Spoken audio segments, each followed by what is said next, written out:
Hey everyone, my name is Becca Lucena and I did my movie reflection over the movie Mean Girls, and I took apart Katie Heron's life a little bit. I kind of said that in this movie there was a lot of relational aggression, which is kind of a little bit of an emotional aggression between girls, like specifically name calling and starting rumors. I said that Katie started the rumor about her teacher being a drug dealer and got her fired. I said that she called her people the B word and like the S word and stuff. And I said that she also lied to Regina and said that the bars that she had were gonna help her lose weight, and they were the bars that her mom gave to kids in Africa to help them gain weight. I said that Katie has a little bit of confusion with who she is, and so I put a little bit of Erickson's fifth stage identity versus role confusion. She's a little unsure who she is.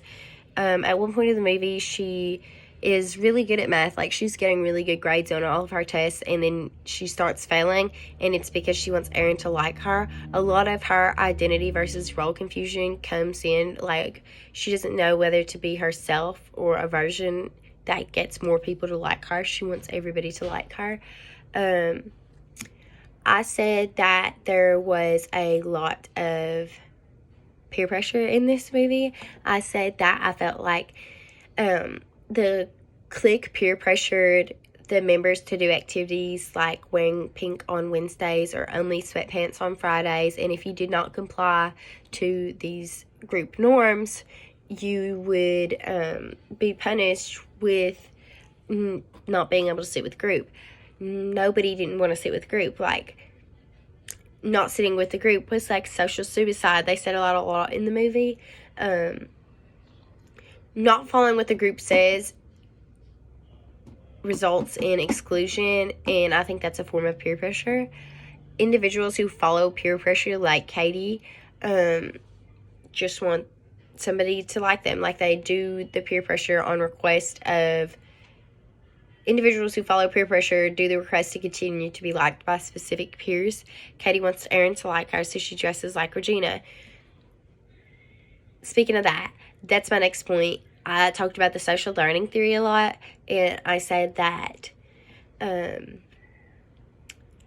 Katie did not develop under the social learning theory well at all. She was raised by predominantly herself and her parents, and she only really had animals for friends. She didn't have any classmates because she was homeschooled and she was the only child, and her parents worked a lot.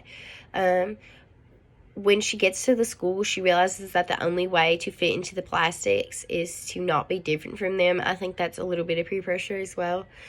Since Katie had such limited social interactions, she didn't develop under the social learning theory at all, hardly. A huge part of this theory is imitation, like it talks about in our book. Katie has hardly any exposure, therefore she doesn't have much to imitate. She really imitates animals. There's a scene in the movie where Katie wants to fight our girl in the cafeteria, and she describes an animal fight and makes tiger noises and stuff like that. Katie's imitating animal noises throughout, like, she's like kind of growing up here. She's like 16. She's still imitating animal noises because that's all she was exposed to. Now that she's like being exposed to more things, like people like Regina is affecting Katie's self-efficacy, and Katie is seeing how the girls are worshiping Regina, and she would like to have people do that for her as well. That's why she imitates kind of Regina's actions a little bit more, so she could be like the new head of the plastics. It ends up working out for her too. And I kind of just said that this movie does a really good job at depicting what it's like to be in a high school clique and just wanting to like be liked by your peers. I think Katie does a lot of this stuff that she does solely based off of the fact she wants to be liked by all of her peers, and she wants Aaron to like her. I think she grows as a person tremendously by the end of the movie, and I also think that she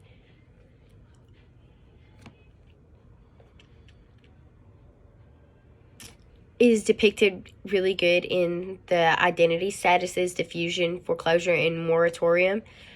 She achieves a little bit towards the end of the movie when she realizes at the Mathletes competition that being nice is more than being like pretty and like looking nice and stuff like that. She's in diffusion when she's overwhelmed by her feelings for attraction for Aaron that she lets her math grade fail. The teacher has a determined status for her, or foreclosure, that she will be on the math team because she has really good grades. And she enters the moratorium stage when she's involved with both the plastics a little bit and the mathletes, but she's not really sure which one she wants to be in just yet. Yeah, so overall, I think that this movie depicts high school cliques really good, and I think that a lot of the stuff that I talked about is really popular among adolescents between the ages of 12 and 18, and so if you were to counsel middle school ages or anything like that, middle school to high school ages, you would see a lot of these